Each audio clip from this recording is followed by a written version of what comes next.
I've said things in meetings I immediately wished I could take back. By the time I registered the signal, the words were already out. My body was trying to tell me to slow down, I just didn't hear it in time. Today, I want to show you the one practice that changes that, and why it makes every other emotional intelligence tool you've ever learned work better. Across my career, one pattern keeps showing up. People skills shape long-term success. I've seen it in high-stakes technical work, leadership, business, and family life. This channel is about solving the people puzzle. Emotional signals don't arrive with a label attached.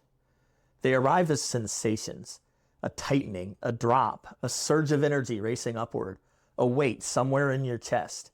And most of us, especially those of us who came up in technical environments, were trained to treat those sensations as noise, something to push through on the way to actually thinking. That habit has a cost. I want to talk about what that is and a very small practice that changes it. The push-through reflex feels like discipline. It isn't. Technical environments reward it. Push through the discomfort, stay focused, don't let emotions distract you from the problem. And in a lot of contexts, that's exactly right. When the email system is down and the CIO wants to know when it will be back, you need to stop freaking out and work the issue. The problem is the same reflex activates in conversations, in meetings, in moments where what you need is to catch a signal, not override it. And because you've been practicing the override for years, you're fast at it, faster than the signal. You're already responding before it has a chance to register. That's when you say the thing you'll regret. The push-through reflex doesn't distinguish between this discomfort is noise and this discomfort is data. It just overrides, which means you're systematically discarding information your body is trying to hand you.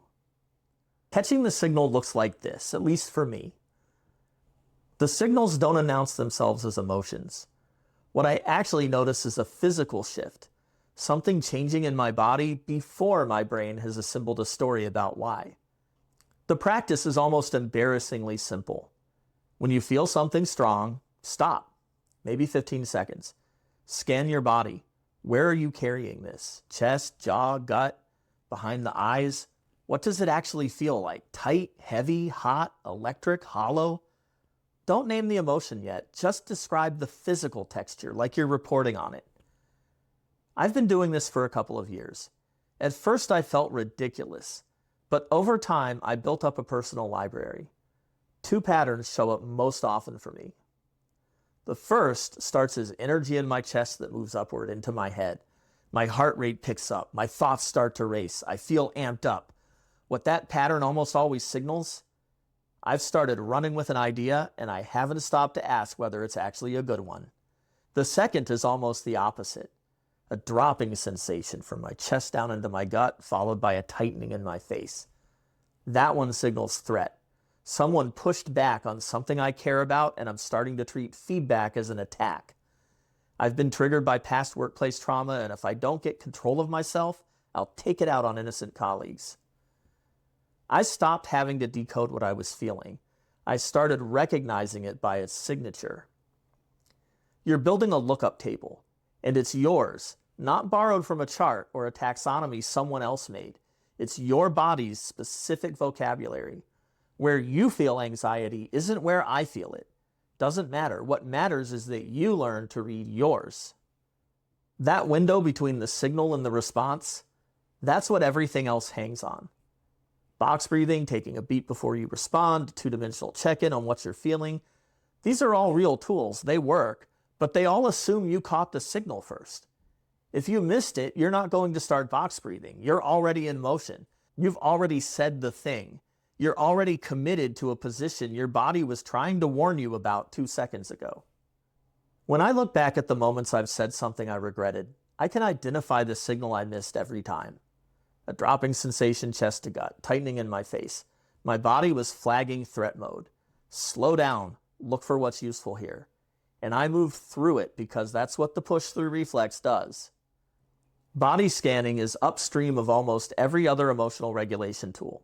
It doesn't replace them, it makes them accessible. When you catch the signal, you have a window, a small window, but it's enough. Box breathing only needs 16 seconds. Pausing before you respond only needs 3. The scan gives you a window that makes those tools possible. You don't have to become a meditator to do this. You don't need a cushion or 30 minutes. Next time something strong shows up, before you name it, before you respond, before you push through, ask yourself, where am I feeling this? Where in my body? And what does it feel like? Over time, the recognition gets faster. The regulation gets easier. Both of these things happen because you started noticing and trusting what your body already knew. If this was useful, I've got more on the practical mechanics of emotional intelligence for technical professionals. Subscribe if you haven't, and check out one of the other quick tips videos in the series. If you'd like to get this kind of thinking delivered to you, I have a newsletter called Thoughts from the Corner. Same focus: communication, productivity, and people skills for technical professionals. The sign-up link is in the description.